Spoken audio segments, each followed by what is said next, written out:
Yo, real talk, being a junior at an accounting firm is the worst. All the stories I have of just being thrown into the most ridiculous situations, and they're like, well, we'll see if he figures it out. I don't know. That is the mold that many of us were cast in. So how can we do better for the juniors we bring into our team? Not only to like actually help them progress and find success in the accounting industry, but so that they actually get stuff out the door and make money for my firm, you know? I got thoughts. Do I got thoughts? Today, 3 ways to make those wee baby juniors more productive. And if you're a junior, some practical things you can take to the big boss to say, big boss, this is what I need to succeed. Enable me. Let's do it.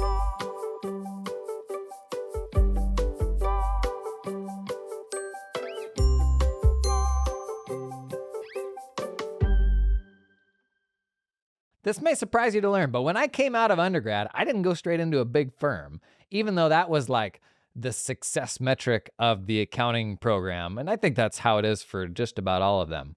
The percentage of accountants they place into big firms. And the reason I didn't want to do that is I hated audit, because how could you not, honestly? And I also didn't want to just go do like travel for years. Man, starting in like going into big firms, like I don't know how people do it. Bless your hearts. But it wasn't for me. And so I got a internship between my sophomore and junior year at this 4-person firm in the town that I grew up in. And it was the legaciest firm you have ever seen in your life. And they did tax work. And I don't know if I'd say that I liked it as much as at that age, all I cared about was it paid better than any of my buddies' internships. And I knew it was a game that I could win. Honestly, was actually a really big part of it, which life advice, the default path for most of us, like we're all hustling in the game that's kind of defined by everybody around us, right?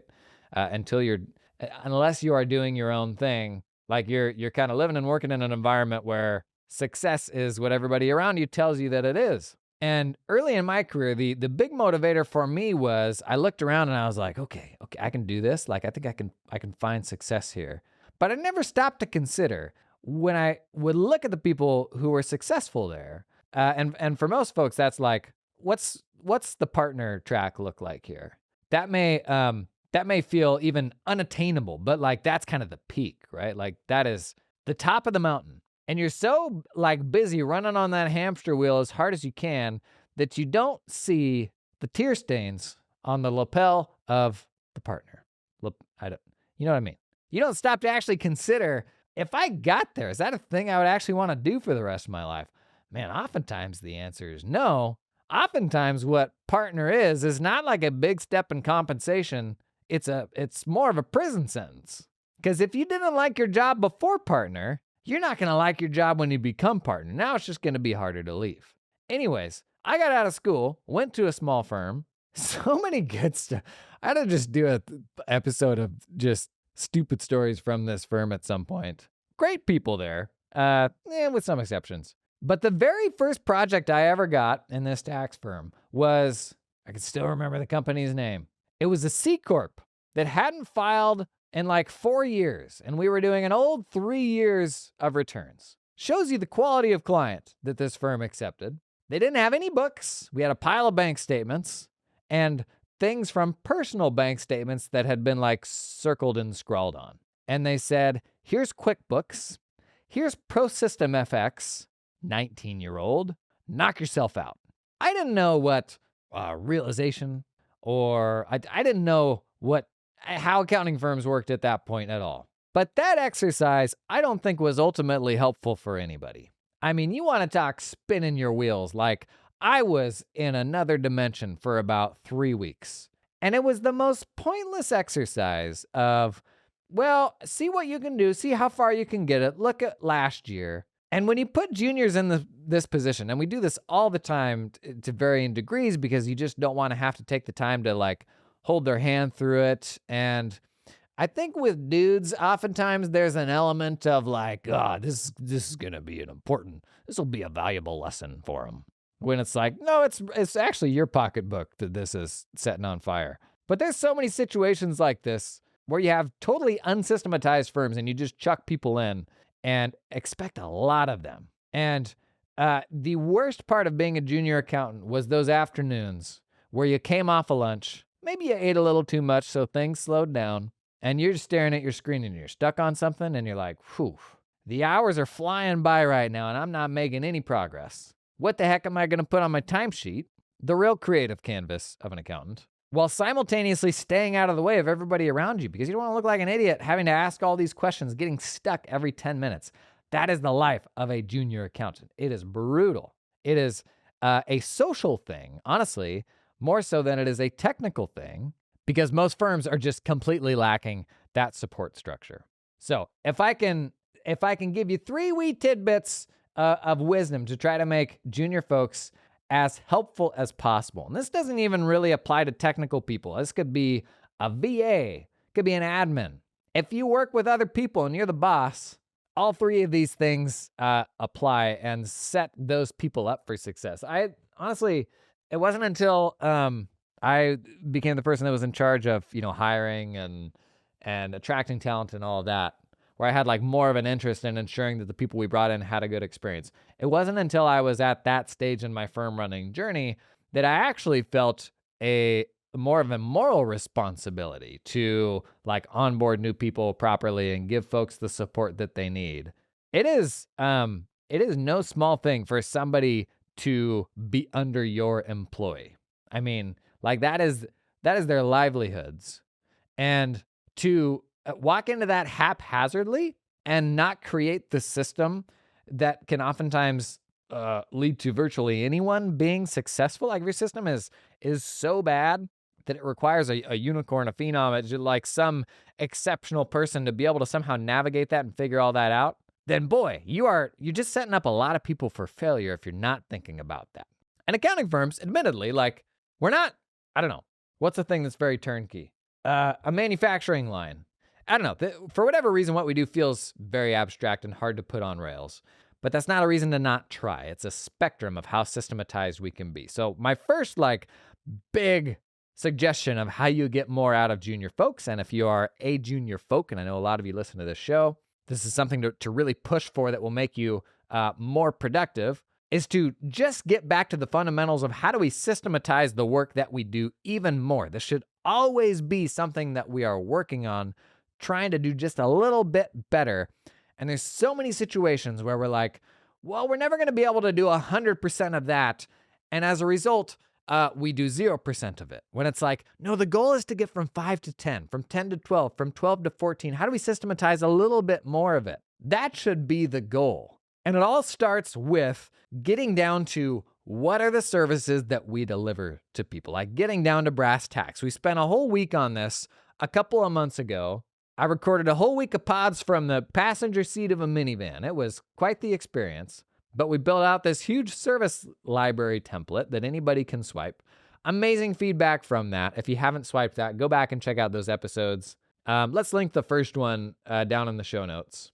But the value of this services library is it puts a language and a framework to all of the things that you're willing to do for accounting firms. And this is a hard thing to do because most accounting firms, what they do is a product of what clients ask them to do. And it's actually very different across different client engagements.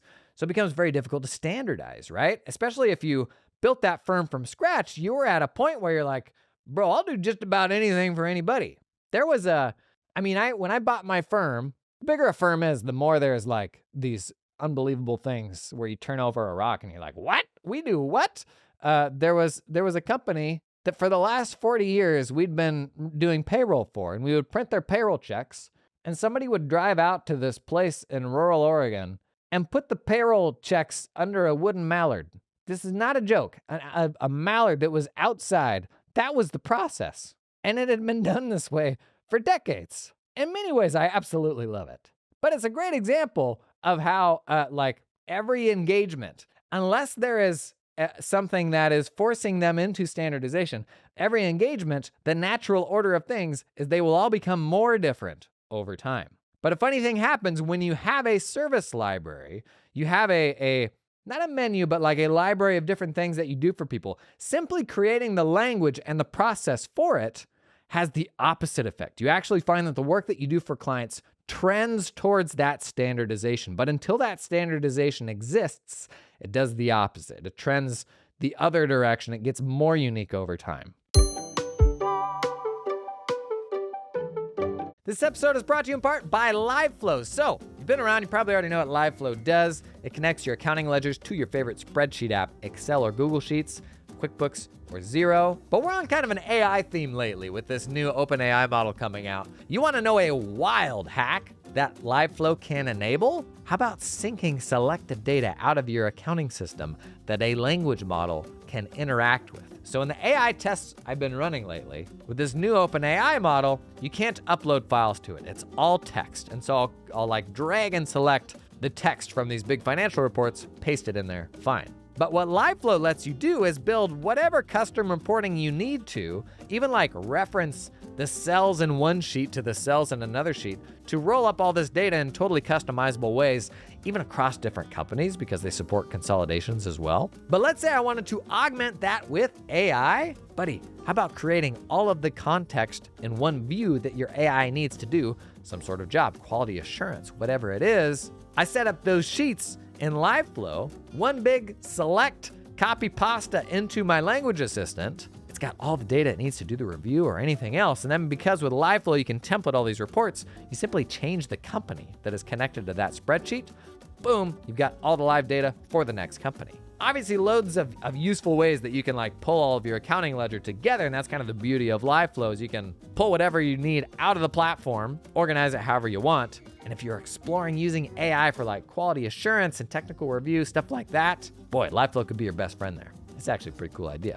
Learn more about LiveFlow, the link down in the show notes. This episode is sponsored in part by TeamUp, who will help you find talented folks in the Philippines to work for your accounting firm. They have recruiters on the ground in the Philippines. We'll find you awesome people. I'm looking at a bunch of them right here. Rona, that's her name. She's got a bachelor's in information systems. She went to work for a US firm as a virtual assistant. They're paying her $10.70 a month. She had 4 years experience. She's handling people's inboxes, calendars, and scheduling, their social media. A firm hired her through TeamUp. How about Aaron? He's got a BS in accounting. He's a CPA. 6 years income tax, US income tax prep experience. So he's doing everything. Business, personal, hustle, and ultra tax. US firm hired him. They're paying him $19.65 per month. Farah, she's got an MBA and a CPA. Was last running an entire team of bookkeepers. 6 years experience. US firm hired her. They're paying her just over $3,000 a month to run a team. A team, gang. Whether these folks are in the US, whether they are abroad, they are capable of running any part of your accounting firm.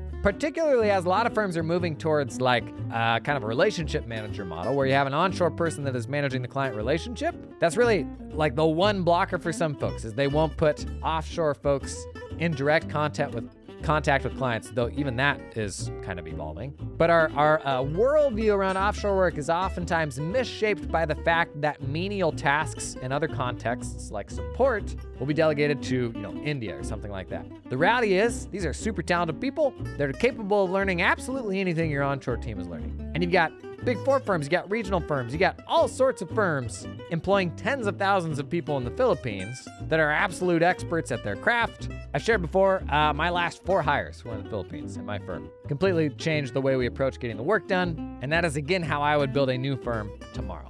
To learn more about TeamUp, check out the link down in the show notes. And so the first step towards systematizing is having a service library, which is a really hard thing to wrangle if you don't have any degree of it right now, to sit down and assess what are all the different things that we do for people. But the way to think about that is this is the worst that it will ever be. And by going through this exercise, we're now getting it a baby step at a time closer to standardization. Because where we don't have systems, we become overly reliant on expertise. And I had this problem in my firm big time. We had to go out and just hire loads and loads of senior tax people who could do anything. And then we would throw any old project at them. And because they were like these Swiss Army knife type folks who you had to pay a bunch of money for and you couldn't really find, those people, they could handle all of those projects. But on that spectrum of how standardized you are, if you can make that work turnkey, you become much, much less reliant upon expertise. And there's 100 examples of this. Firms doing the same work in totally different ways. There's a lot of firms now where all of the information gathering is done by admins. And for other firms, they're like, that's unthinkable. Like, those firms are dumb. they're delivering a poor level of service. Like, there's no way an admin can do this because they don't know the questions to ask. But then the other end of the spectrum, the counter argument is like, oh, really? Like, your professional staff should be the ones following up with your clients throughout tax season and wasting all of this time just chasing people for documents, rather than the admin being able to do, 90% of it. And the project doesn't even touch the professional's desk until we have 90% of it. Those systems ultimately, for many firms right now, can be the way out of being hiring blocked. We had a bunch of things in my firm that ultimately, we've talked a lot lately about the pre-accounting process. That was something where I had like 6-figure professionals were going out and logging into online platforms to fetch documents and balances and stuff like that. It's ridiculous to say out loud. And it's not a hard thing, but because we didn't have a system for how to do pre-accounting, for how to do all of the fetching, because we wanted it to be automated, but there were a bunch of cases where it still wasn't. And all the cases where it wasn't, the pros were still going out and doing all that. But then when we made a system that said, this is how we do pre-accounting for every single monthly client engagement, we have an explicit list of all the stuff we got to pull. Here's the person in charge of going out and pulling all that stuff. When we put a system together, it became something that an admin could do. We just arbitraged a whole bunch of time that was senior level time to instead being admin time. And then the even better thing is we found once they fetched that stuff, like, oh, they can actually go put it in the work paper file and they can rename it and they can annotate it and they can do a whole bunch of stuff that was normally work paper prep that doesn't require a technical person to do. If you look at your most senior people and the things that they do every single day, there's a tremendous amount of waste there that is generally due to a lack of systems. Having to follow up with clients, having to download attachments from an email or from your client portal and put it in the proper destination. What if instead you had a process for how all of those things got handled as they came in? You have a process, anybody can do it. You don't have a process, the wrong person's probably doing it. Tippy top tip number 2 for squeezing every last drop of productivity out of those juniors: embed them with seniors. When I was a junior, honestly, at kind of the 2 firms I came of age at, I felt like a pariah. Maybe that's too extreme of a word. But we got chucked into like the junior bullpen. The seniors had their own offices and all that stuff, but there was a divide there. The know-nothings had one part of the office, and the big bosses had another part. And one thing I found going through the process of being the first person in my accounting firm, my 80-year-old accounting firm that ever let somebody into my inbox to help with my email, the first one to ever have an assistant. Like I did all of these things in this very traditional firm that were unthinkable. And the legacy folks are like, oh, wow, you're the kind of person that needs an assistant, or, oh, you can't handle your own inbox yourself. Like, as I navigated those things, I learned, holy smokes, is there a lot of trivial things that I was wasting my time on that somebody else can help me with. And those tasks that are trivial to you and that you don't need to be doing can literally change the life of another professional, because for them, it's upskilling. It's something that they wouldn't otherwise have access to. And evolving the role of someone in your practice and helping them to develop professionally, at the end of the day, is a product of what tasks are they responsible for. Do they do the same thing year over year? In most cases, they do. Sometimes they'll get new clients or something like that, but they're by and large doing the same work year over year. And if I'm the big boss, if I have a conversation with them about them being able to do more and growing into more complex things and taking on new responsibilities, then I have to create the environment that will allow for them to shed tasks in order for them to add higher value tasks. So delegation isn't, oh, wow, you can't do it yourself? Wow, look at you, you're such a big deal. You need this, you need all this help with all these different things. Delegation is not admitting defeat or getting too big for your britches. Delegation is investing in other people. You're shedding that stuff for them. It is now their highest value task, and you are also growing. You're getting into the more important stuff. And when you have somebody that works really closely with you, you get to see, oh, wow, you could actually hop in and do this and that for me, and this thing's going to take me the next 40 minutes. Can you just do this for me? You have that stuff all the time, but so does every one of your seniors. So do your staff. They get that client that sends them the ridiculous pile of documents, and they're like, this is going to be such a pain. But oftentimes they don't feel like they have permission to go out and ask another member of the team to help. And before you know it, you've got seniors that are capable of, super technical stuff, spending 80% of their time on admin or things that are not at all like pushing the limit of that noodle. But for a junior, if they have like a dedicated go-to junior that they work super closely with, that's a fantastic opportunity for the junior to be useful. I mean, arguably the best thing a junior can do is free up the time of a senior. But getting to see into how that senior works really closely, that's also super beneficial. They're seeing how they approach problem solving, client communication, all these things that I would argue they're actually getting more isolated from over time now, especially as we're like into distributed work and you don't have that same adjacency with your colleagues. To a degree, I think you actually have to recreate that. You almost have to force that now if you run a distributed team. And the best way to do that now, I think, is by like developing these pods of seniors, juniors, sometimes even admins. Another big blocker for seniors is always delegation, because you don't just roll out of bed one day and understand how to delegate things. But if they have members of the team there that are like, no, they're part of your pod, like they are there to support you. If you have a really clear line there that is the expectation, then delegation is something that just kind of happens more naturally, like they're doing it every single day. And just like you pushing tasks off of your plate to someone else enriches their role, seniors being able to push tasks off of their plate to the junior, and they sit down and they show them how to do that and they give them feedback on how they did it. Like that is growing your juniors a whole lot faster than you do if you just send that junior out to work on a big project and they spin their wheels until the end of time, right? Last one, number 3. This is a bit of a hot take. I would argue actually a really big thing over the next few years for juniors will be cutting juniors loose with AI. Okay, let me explain myself there. So a lot of the studies we've seen to date around benchmarking worker productivity with AI versus not with AI. So they give them some training, they give them an AI tool to use. A lot of these studies have been around consulting, because that's like all the written stuff, like that's something that language models have been able to do pretty darn good for a while now. Not the technical stuff so much, but being able to write reports for you based on sets of data, that sort of thing.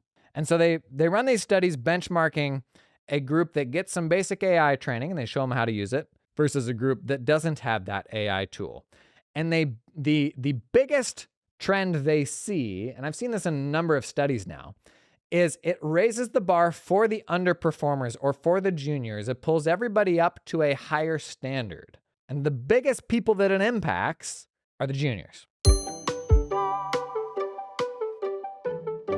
This episode is brought to you in part by Cloud Accountant Staffing. Hey, let's hire some talented people in the Philippines, because that's what I did in my firm. You know why? Well, let's compare this to the traditional hiring method, going with a traditional recruiter. Startup fees, 15 grand. I don't know. Startup fee with Cloud Accountant Staffing, $1,000. That's it. Annual employee salary, onshore for a senior accountant, they say $75K. I think that's reasonable. That checks out. Annual salary for the equivalent Philippines hire, $30K. That was 75 versus 30. With traditional recruiters, you got to make a long-term commitment. Cloud Accountant Staffing, commit for 2 months. That's it. Hire in the Philippines, usually in about 6 weeks. Onshore, you're probably going to deal with 2 to 3 months, or also maybe eternity. And your offshore team, benefits, payroll, taxes, you don't have to manage that stuff yourself, because it is no fun, as opposed to working with super talented people in the Philippines, which is very fun. I did it myself. As I've shared, if I built my firm tomorrow, it's still what I would do. Hearing from a growing number of folks who tune into this stuff, who are like, had never really considered it before, honestly thought you were a shill the first time I said it. Now I've made my first hire and I'm super happy with it. To which I say, cool, because it's totally how I would roll a firm still. Learn more about Cloud Accountant Staffing? Check out a link down in the show notes. This episode is sponsored in part by Financial Sense. You want to talk about software companies that have stepped up their game in the last few years. Financial Sense, they are right at the top of the list. Actually, really intelligently breaking through some assumptions we have about category tech, like tech in the accounting space being more expensive than general tech. If you are a solo firm operator, right now Financial Sense has a $9 a month plan. It's stupid. It's frankly wrong, and they shouldn't be doing it. It's irresponsible. But solo firm runner, look me in the eyes. If you're listening, look me in the ears. Solo firm owner, I see the spreadsheet that you're using to manage projects, okay? I see those stanky old lead sheets. Stop it. You know you shouldn't be doing this. No amount of analysis paralysis, well, it's working for now, makes that okay, all right? Financial Sense is gonna unlock a whole bunch of stuff for you, like automated requests, Having a system that you can actually pull other people into and scale. A client-facing portal so clients can self-service and like grab copies of stuff. You know, the niceties of a practice management system. And if you are not a solo firm runner, I got a deal for you. I'm gonna drop a little coupon code down in the show notes, then get you 10% off the big boy plans from Financial Sense, okay? One thing I've always loved about Financial Sense, anybody can head over to their site, literally click a button and start using it. And that is the signal of a product that believes if you can touch it, you'll like it. Ooh. Maybe don't trademark that one. But they wouldn't be letting you use it for free if they didn't believe that once you got in there, you were gonna like it. Okay, solo firm peeps, go out, get Financial Sense on the cheap. Bigger firm peeps, grab that coupon code down below and learn more about Financial Sense. Let me read you this quote from Paul Graham that I think totally applies to accounting as well. He said, I learned something interesting from the CEO of a fairly big tech company. Usually 28-year-olds are more productive programmers than 22-year-olds because they have more experience. But apparently 22-year-olds are now as good as 28-year-olds because they're more at ease using AI. And AI for the youths, like this is going to be a whole thing. Roblox, the little kid video game. You've got a built-in AI assistant in Roblox where you tell it what you want to build and it'll like give you a template to build that thing for you. Those assistants these days are built into everything. And my children are just going to have the expectation that there is an assistant that will just be able to snap their fingers and do whatever they want it to do. I mean, it's like when you see, when you saw the first iPad kids, when you saw that generation just being able to hustle a device and you're like, holy smokes, like they are built different because they were able to do that stuff from a young age and you weren't. AI assistants, it's absolutely the same thing. We're going to have a generation of workers who went through high school using ChatGPT to write essays, doing all these things. They have a deep understanding of how to hustle these things because it got them through school, because like it got their work out the door. And when they come into your workforce, they're going to have a different set of capabilities than anybody else in your firm. And I think most likely what this does is raises the bar for the youths, for the juniors. And a extremely practical example of this right now is the example I've been pumping on my newsletter on social media and all that. We've got this new model, this O1 preview model from OpenAI that does like deeper reasoning. It is off the charts on like PhD level mathematics, stuff like that. Remember when everybody said large language models weren't any good at math? O1 is now better at math than almost any human being on the planet. That took, all of 12 months. But the test I've been putting it through that I've really been kind of like trying to communicate to folks is putting a balance sheet in front of it and having it do a high-level review of just a standalone balance sheet and identifying potential issues to look into. Because when I ran this test on the podcast, as you may have heard, it by and large identified the exact same items that I did. And there are items that go across the desk of a senior accountant every single day of stuff they go back and they tell the staff to fix. And so I put that out there and I asked accountants, I said, first of all, what do you think of this? Like, did this land with you the same way that it did with me? And by and large, it did. But then I also asked, where do we put this to work? What's the most useful application of this? And 90% of people actually went the exact same way that I did, where they're like, this would be an invaluable first review for the preparer, because it is hard when you're a preparer to like take your preparer hat off and then spin around and now review the work that you just put together, right? Like that's always been a challenge for all of us. But if I can put it into this AI assistant and it gives me a high level list of potential issues to look into. And then the second prompt that we did was like this worker prompt where he gave it the general ledger detail and it digs in to see like, is this actually an issue and what are some potential solutions? How do I adjust it to fix it? If you are a junior who would have otherwise shot that balance sheet right across the reviewer's desk with those issues, if you now do that work with the help of an AI assistant, what has it done? It has raised the bar for every single one of your juniors. I think this may be the biggest short-term impact of AI. And gang, I think it's already here. Like we have O1, like we have with very basic prompting, chucking that balance sheet in ChatGPT, we have very real world examples of it calling out issues that bookkeepers get wrong every single day. And I see a lot of accountants grappling with what's the right way to do AI? And there's the whole security thing. And every time I bring up AI, the security thing comes up. When it comes to AI security, make sure that your prompts aren't being trained into the model. And if you're on a business plan with any of the mainstream AI assistants now, ChatGPT, Google, Claude, like this is no longer the case. It's not happening at all. Your prompts are not being trained into the model. And that is the only thing that is different about AI models, are your prompts being trained into the model. And now that that's no longer the case on business plans, you just need to look at it through the same lens you would any other cloud app. Does it let me do things like enable multi-factor authentication? Does it have, SOC type 2 security? And these models, like, they have HIPAA compliant ways of working, like they are secure. In many cases, actually much more secure than very common apps in the accounting space. And so, like, I don't know, people are still stuck on the AI spookies because it's new and because of some of the issues that there were really early days with AI, and there were issues. But we've gotten past that. And I actually think AI getting really good is going to force some discomfort where you still got some never AIers. And it's like, really, you're going to sit on the sideline when it can enable X, Y, and Z for you? I mean, if you use tax workflow tools, the current crop of tax workflow tools sit on top of these same language models. Like, that's what makes them really, really good. And so, like, we got to do the homework, like develop an AI usage policy. I developed a free one that anybody can swipe. We can link the YouTube video for that down below. So we got to get past that. But as the big bosses at firms are like, I feel like I should do something AI. What should I do? I think the way to implement AI is actually bottom up, not top down. If you roll out a new practice management system, for example, that's top down. You got a big 6-month plan. You're doing training. You're doing all these things. You're learning what all the different buttons and knobs do, right? And you roll that out in a very methodical way. AI is almost the opposite. I think you want to do it bottom up, because the people who will benefit most from it are not you.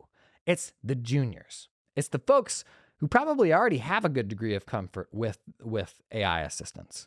Get it in their hands, see what they can do with it. Like, show them those O1 examples that I've been sharing the last couple of weeks and say, hey, just do this now. Before you send that thing off for review, chuck it into here, and it might save you a couple review points that you would otherwise get back from the reviewer.